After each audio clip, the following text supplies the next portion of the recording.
Chapter 3. Precautions Before Beginning.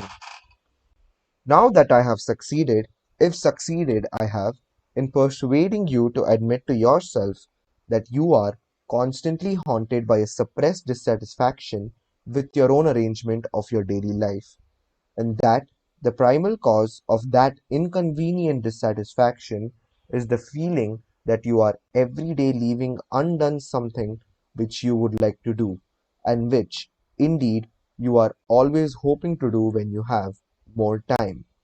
And now that I have drawn your attention to the glaring, dazzling truth that you never will have more time, since you already have all the time there is, you expect me to let you into some wonderful secret by which you may at any rate approach the ideal of a perfect arrangement of the day, and by which, therefore, that haunting, unpleasant, daily disappointment of things left undone will be got rid of. I have found no such wonderful secret, nor do I expect to find it, nor do I expect that anyone else will ever find it. It is undiscovered. When you first began to gather my drift, perhaps there was a resurrection of hope in your breast. Perhaps you said to yourself, this man will show me an easy, unfatiguing way of doing what I have so long in vain wished to do. Alas, no. The fact is that there is no easy way, no royal road. The path to Mecca is extremely hard and stony, and the worst of it is that you never quite get there after all. The most important preliminary to the task of arranging one's life so that one may live fully and comfortably within one's daily budget of 24 hours is the calm realization of the extreme difficulty of the task, of the sacrifices and the endless effort which it demands. I cannot too strongly insist on this. If you imagine that you will be able to achieve your ideal by ingeniously planning out a timetable with a pen on a piece of paper, you had better give up hope at once. If you are not prepared for discouragements and disillusions, if you will not be content with the small result for a big effort, then do not begin. Lie down again and resume the uneasy dose which you call your existence. It is very sad, is it not? Very depressing and somber? And yet, I think it is rather fine, too, this necessity for the tense bracing of the will before anything worth doing can be done. I rather like it myself. I feel it to be the chief thing that differentiates me from the cat by the fire. Well, you say, assume that I am braced for the battle.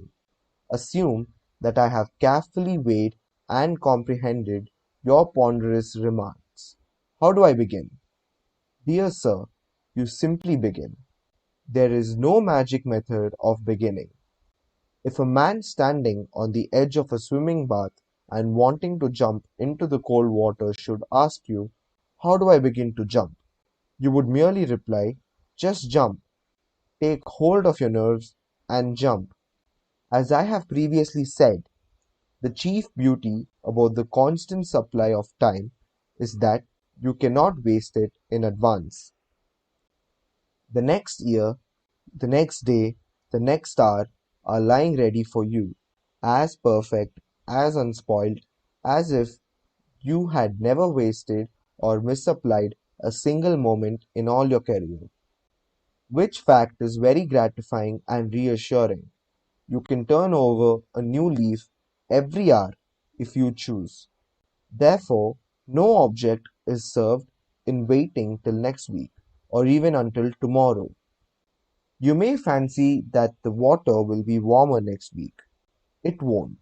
It will be colder. But before you begin, let me murmur a few words of warning in your private ear.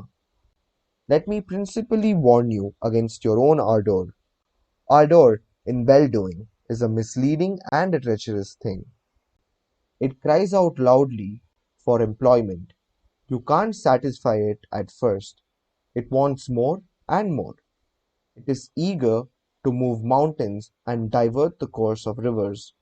It isn't content till it perspires, and then, too often, when it feels the perspiration on its brow, it wearies all of a sudden and dies, without even putting itself to the trouble of saying, "I've had enough of this."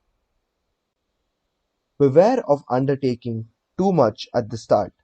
Be content with quite a little. Allow for accidents. Allow for human nature, especially your own. A failure or so, in itself, would not matter if it did not incur a loss of self-esteem and of self-confidence. But just as nothing succeeds like success, so nothing fails like failure. Most people who are ruined by attempting too much. Therefore, in setting out on the immense enterprise of living fully and comfortably within the narrow limits of 24 hours a day, let us avoid at any cost the risk of an early failure. I will not agree that, in this business at any rate, a glorious failure is better than a petty success. I am all for the petty success. A glorious failure leads to nothing. A petty success may lead to a success that is not petty. So let us begin to examine the budget of the day's time. You say your day is already full to overflowing. How? You actually spend in earning your livelihood. How much? 7 hours on the average? And in actual sleep, 7? I will add 2 hours and be generous, and I will defy you to account to me on the spur of the moment for the other 8 hours.